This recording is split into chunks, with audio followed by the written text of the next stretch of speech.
পরের দিন মার্টিন দেখে তার স্ত্রী লিনাকে একজন অপরিচিত লোক মেসেজ করেছে। লোকটা লিনাকে জিজ্ঞেস করে, আমি কি এখন তোমার বাড়িতে আসতে পারবো? লিনাও লোকটাকে তাড়াতাড়ি তাদের বাড়িতে আসতে বলে। কিছুক্ষণ পর লোকটা মার্টিনদের বাড়িতে আসে, আর তখন লিনা বাড়িতে একাই ছিল।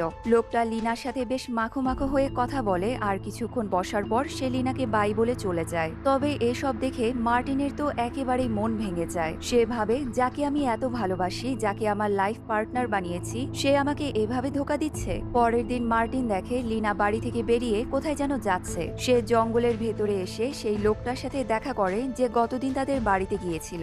লোকটা লিনাকে বলে, যদি তুমি আমার সাথে থাকতে চাও তাহলে তোমার হাজবেন্ডকে মারতেই হবে। লোকটা লিনাকে এটাও জিজ্ঞেস করে, তুমি কি তোমার হাজবেন্ডকে মারতে পারবে? লিনা বলে, হ্যাঁ, আমি ওকে মারতে পারবো, আমার কোনো সমস্যা নেই। নিজের স্ত্রীর মুখে এমন কথা শুনে মার্টিনের মাথায় যেন আকাশ ভেঙে পড়ে। এরপর সে দেখে ওই লোকটা লিনাকে একটা বিষের প্যাকেট দিয়ে বলছে, এটা তোমার হাজবেন্ডের খাবারের সাথে মিশিয়ে দিও, এই বিষ খেলে সে সাথে সাথে মারা যাবে। আর যদি এতেও কাজ না হয় তাহলে এই গানটা রাখো, এটা দিয়ে তাকে মেরে ফেলবে। লিনাও আর কিছু না বলে লোকটার থেকে গানটা নিয়ে নেয়।